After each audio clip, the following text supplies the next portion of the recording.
देखो जी, इमरान खान किस्सा पारी ने वो आए थे मेहमान अदाकार के तौर पर। 3.5 साल मुल्क की मैशत, रवायात, हमारे ईमान को धचका दे के चले गए। मैं उन पे बात करना ये समझता हूँ कि मैं एक संजीदा पार्टी का एक बड़ा ओहदा है पाकिस्तान में मेरे साथ। वो मेरा ये लेवल नहीं है कि मैं उनके हार पे बात करूं। वो वैसे भी हार गए, वो हारे हुए गले में अब वो हारे हुए हार डाल के चलते रहे। मगर ये साबित हो गया कि तावीज़ टूने और जिन्नात से हुकूमतें नहीं चलती होती, अल्लाह की नुसरत से चलती हैं। अब शहबाज शरीफ निकल गया, 7 बजे वो सड़कों पे होता है और रात 12 बजे तक वो दफ्तर में होता है। इंशाल्लाह हालात बदल देगा जिसका नाम शहबाज शरीफ है। अगर उसके वालिद मोहतरम नंगे पाँव पाकिस्तान आके एशिया में पाकिस्तान का नाम पैदा किया, आज मैं उनकी कब्र को सलाम करता हूँ कि 2 बच्चे उन्होंने पाकिस्तान की सियासत में दिए, दोनों वज़ीर आज़म हुए। अच्छा कैप्टन साहब, ये बताइएगा कि लाहौर में, पंजाब में भी इसी तरह की तब्दीली आ सकती है जैसे यहाँ आई? पूरे मुल्क में आएगी जी। ऐवान सदर से शुरू होगी तो पटवार खाने तक तब्दीली नजर आएगी। कौन वज़ीर आला देख रहे हैं आप पंजाब का, और उसके बाद पंजाब के उसके बाद हालात कैसे देख रहे हैं? मैं देख नहीं रहा हूँ, यकीन से हमजा का बाजू पकड़ के आगे किया हुआ है। और हमजा ही बन रहे कल ही। अल्लाह ने लोहे महफूज पे फैसला हमजा का कर दिया, बस हमजा ही है। अच्छा सर, इत्तेहादी जो है आप, जो जी, अपोजिशन के इत्तेहादी अब हुकूमत के इत्तेहादी बन गए, कितना अच्छा आपको वफाकी हुकूमत चलती नजर आ रही है? ये इत्तेहादी किसी जमात के इत्तेहादी नहीं है, ये आइन के इत्तेहादी हैं, ये रियासत के इत्तेहादी हैं, ये पाकिस्तान को बचाने निकले हैं। ये इत्तेहाद ना होता तो आज पाकिस्तान ये $200 250 को जाता। पेट्रोल आपको आंखों में डालने को नहीं मिलता, महंगा तो दूर की बात है। बिजली LNG गायब हो जानी थी, गंदम मिलनी ही नहीं थी।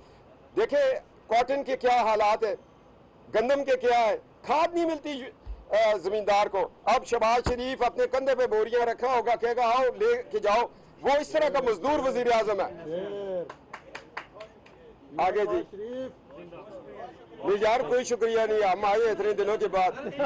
इलेक्टेड वजीर आजम इमरान साहब ने जाकर मानसरन में 25 तारीख को जलसा किया, और जो सीट ये वाजिद अली शाह की उगी की है, इसमें चूँकि PTI का MP है, उसका छोटा भाई इलेक्शन लड़ रहा था, उसका वालिद साहब का नायल किस्म का MNA जो 35 साल हल्के पे मुसल्लत रहा, सलाउद्दीन, वो आजम स्वाथी और हरीपुर से उमर अयूब के कज़न, ये सारे लोग इकट्ठे होकर उगी में बैठ गए थे।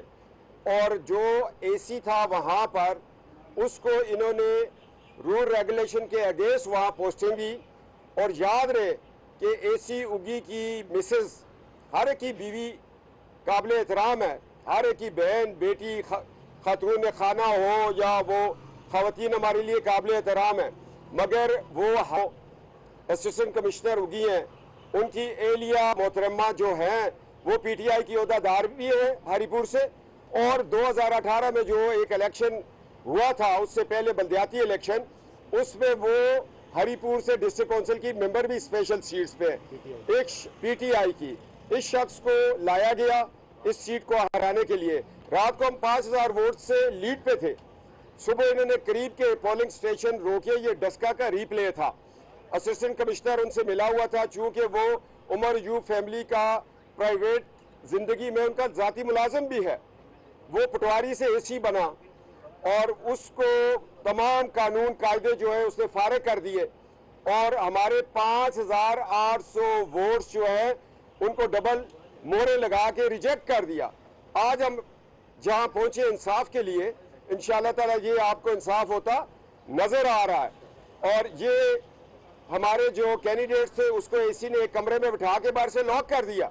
वो फिजिकली AC के दफ्तर में रहा, मगर वो दफ्तर से बाहर नहीं जा सकता था। और साथ वाले कमरे में उसके पास रेलवे का मिनिस्टर भी बैठा हुआ है, उसके पास वहाँ का सिटिंग MP जिसका छोटा भाई इलेक्शन लड़ रहा था वो बैठा हुआ है। और फिर उसका अगर रिकॉर्ड निकाले AC का, उसको किस किस की कॉल आ रही है कि आपने हसाम सलाउद्दीन को हर सूरत में जिताना है। चूँकि सलाउद्दीन फैमिली का ये वतीरा रहा है, आज से नहीं 500 साल से। ये अंग्रेज़ों से मिले मुसलमानों के खिलाफ, 1857 के मुजाहिदों के मुखबर बने, रियासतें ली, और उसके बाद इन्होंने एक बहुत बड़ा धोखा वादा के साथ किया हुआ है कि इन्होंने तरबेला झील के नीचे अपने तमाम यूनिट्स का क्लेम ले लिया है। अब वो बाकी जायदाद के वारिस नहीं रहे। वो केस भी सुप्रीम कोर्ट में इन पे है, वो भी 420 419 का केस बनेगा। इन्होंने 2018 में सलाउद्दीन का बेटा जो है वो हार गया था फरीद, मगर क्योंकि सलाउद्दीन की बहन बड़ी, हमारी भी बड़ी बहन है, वो सेनेटर थी पीटीआई की, उसने रातों रात इसको जिता दिया और इलेक्शन वहां भी अली मोहम्मद का चोरी हुआ। इनको चोरी की आदत है, इस दफा इन्होंने चोरी की है मगर रंगे हाथों हमने पकड़ लिया है, मुकदमा माल हमारे पास आ गया है और ये केस अब इंशाल्लाह ताला ये डस्का की तरह का केस है। आज हमें इंसाफ होता नजर आया है और इंशाल्लाह ताला जब हम अपना केस, हमारी लीगल टीम ये अपना केस प्लीड करेगी तो आप रिजल्ट सामने आ जाएंगे। हम मेरिट पे केस लड़ रहे हैं और हमारी इस्तदा है खैबर पख्तूनख्वा गवर्नमेंट में अब पता नहीं क्या होगा, ये इस तरह के असिस्टेंट कमिश्नर, चूंकि मैं भी इस बाइज्जत पोस्ट पे बैठा हूँ, ये तो उसको डिस्ग्रेस किया उस सीट को इस शख्स ने, पता नहीं पैसा खाया है, रिश्तेदारी निभाई है और जो शख्स पटवारी से ऐसी बने तो उसकी मेंटेलिटी फिर ऐसी होगी। मैं इन ख्यालात के साथ आपको हाउस ओपन करता हूँ, कोई सवाल है तो पूछे, मैं उसका जवाब दूँ। सर, ये इलेक्शन कमीशन ने जिस तरह हियरिंग की है, इस तरह के मामला, आप क्या लग रहा है कि आपको कि कितनी जल्दी ये फैसला हो जाएगा? देखिए जी, ये मुझे लगता है 1-2 तारीखें जो गुजरेंगी, हमारे पास सबूत हैं, ठोस सबूत है, वीडियोस हैं हमारे पास, हर किस्म का रिकॉर्ड है। तमाम कैंडिडेट्स जो आ रहे हैं वो इस पैनल में, एक जीतने वाला अलहदा घर पे बैठा हुआ है। आज चले नोटिफिकेशन रुका है, ये 2-3 तारीखों में दूध का दूध पानी का पानी हो जाएगा। और हमारी तो देखिए इलेक्शन जो जहाँ पे धांधली साबित होती है वहाँ इलेक्शन होता है। इस दफा हमारी इस्तदा है हुकूमत वक्त से कि जिस शख्स ने इलेक्शन चोरी किया बतौर एहलकार खैबर पख्तूनख्वा, उसके खिलाफ एक्शन होना चाहिए।